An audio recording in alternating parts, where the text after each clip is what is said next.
Alors, ce qui s'est passé, c'est que le mardi 26 à 17h40, mon épouse a été appelée pour...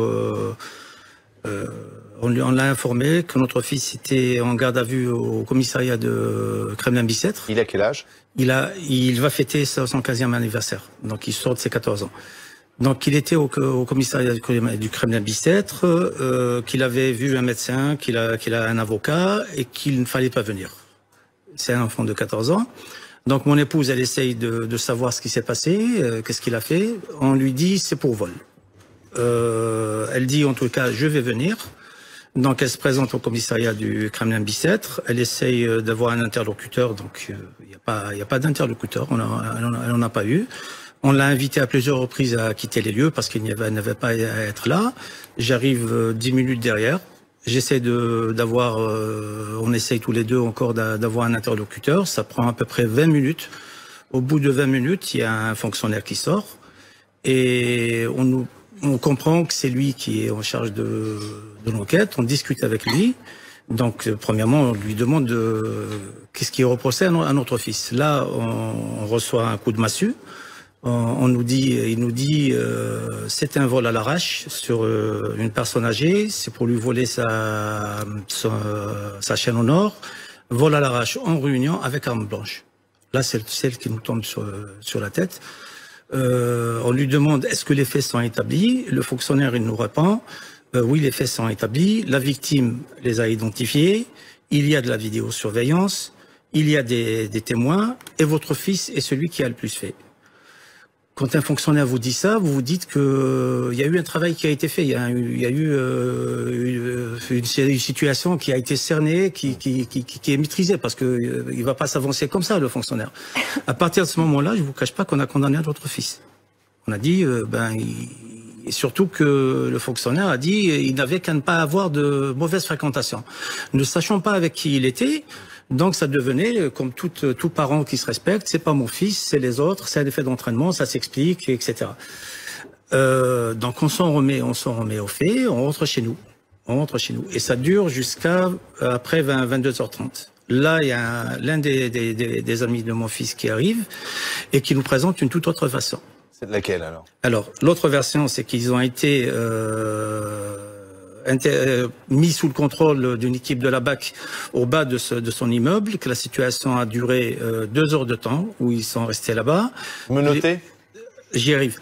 Que les policiers les ont fouillés à plusieurs reprises, qu'ils les ont photographiés avec leur téléphone à plusieurs reprises, avec des écarts de langage qui sont tout à fait on relaye les propos.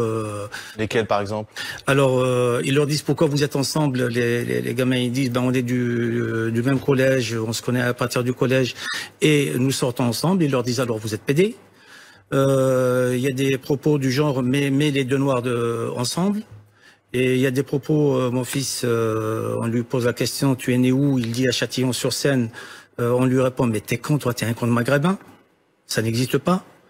Donc c'est sur 2 heures de temps des choses qui se passent, comme ça. Qui vous rapporte ces propos? Alors là, c'est le jeune qui a été libéré parce qu'ils ont été appréhendés à 4. Ce qui nous a déstabilisé au départ, c'est de nous dire, il n'avait qu'à ne pas avoir de mauvaise fréquentation. Ce qui a été dit à toutes les familles.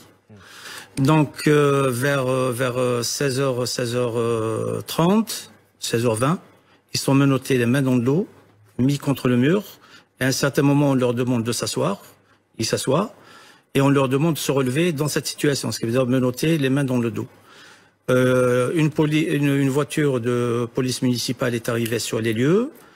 Ils mettent les trois enfants à l'arrière, alors qu'il y avait déjà un fonctionnaire à l'intérieur, un policier municipal à l'intérieur qui prenait ses aises.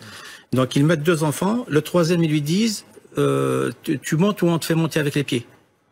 Et un autre policier se renchérit, il dit en tout cas ils peuvent se mettre les uns sur les autres, c'est des PD, donc ils ont l'habitude. Donc c'est des propos comme ça qui sont enchaînés. Les enfants ont été emmenés au Kremlin-Bicêtre. Là-bas, il y a encore des policiers, toujours ceux qui les ont interpellés, qui leur disent tu bouges pas, sinon tu vas morfler. L'un des jeunes a fait son stage de 3e au commissariat de Vitry-sur-Seine. Ah oui. Il s'inscrit dans un lycée professionnel pour devenir gendarme. Il a décliné cette intention. Il l'a dit, il a levé les mains dès que les policiers sont arrivés, il a levé les mains, il a dit on n'a rien volé, on n'a rien fait. Et d'ailleurs, moi je veux être gendarme. Et ils lui ont dit toi c'est mort. Tu vas voler des pizzas avec des scooters volés.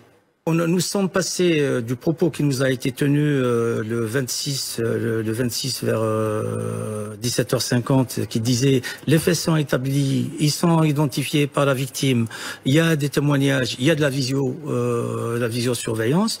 Nous sommes passés à la fin. La visiosurveillance, on ne sait pas. Jusqu'à aujourd'hui, on ne sait pas si ce qu'il y a sur les vidéos est exploitable ou pas.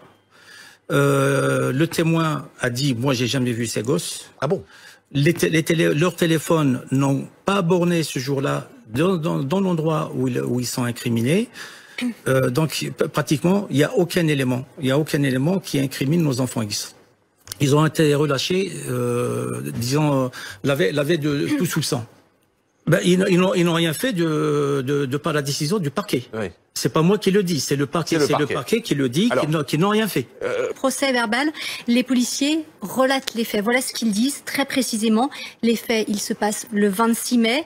Donc ces policiers de la BAC du Créblanc-Bicêtre, ils effectuent une surveillance parce que la veille, un homme dit avoir été victime d'un vol à l'arraché par plusieurs jeunes. Ces policiers, ils ont une description, ils vont reconnaître ces jeunes, ils sont en surveillance. La victime va venir sur place, elle identifie 3 des 4 jeunes. Ils sont interpellés, placés en garde à vue, vous le disiez, à 16h30. Ça, c'est ce que dit le procès verbal. Il ne fait mention d'aucun incident. Concernant les accusations de racisme, nous n'avons pas la version des policiers. Ils n'ont pas été entendus, mais étant donné qu'une enquête IGPN, la police des polices a été ouverte, là ils vont être entendus donc par les policiers. L'autre accusation, elle concerne la garde à vue. Cette garde à vue qui est théoriquement très encadrée. Là, la police nous dit qu'il n'y a eu aucun manquement lors de cette garde à vue. Qui a duré combien de temps?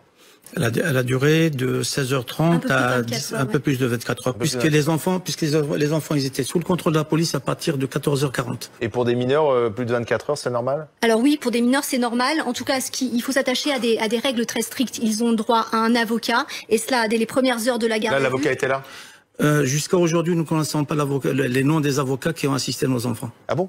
Jusqu'à aujourd'hui, on nous a opposé, donc on est passé à minuit. Nous sommes partis à minuit parce que une fois qu'on était rentré, donc une fois qu'on a eu une autre version des faits, nous avons sollicité une élue qui est Madame Mathilde Padot, et donc on s'est déplacé. Elle a téléphoné au chef de cabinet du préfet du Val-de-Marne. Il a pris le temps de se renseigner. Il est revenu vers elle. Il a dit quelque chose qui est hallucinant, de mon point de vue. Il a dit, vos loulous sont mal barrés, il y a un dossier béton contre eux. Là, ça pose des problèmes, un certain nombre de problèmes. C'est la présomption d'innocence qui est totalement bafouée. Et c'est ce dossier béton que le Finalement, parquet... il n'est pas béton, ce dossier. C'est ce dossier béton que le parquet va rétroquer totalement. Mais Mélanie, essayons de comprendre, parce qu'effectivement, lorsque la police donne une version en disant on sait tout, on a tout, les images, etc.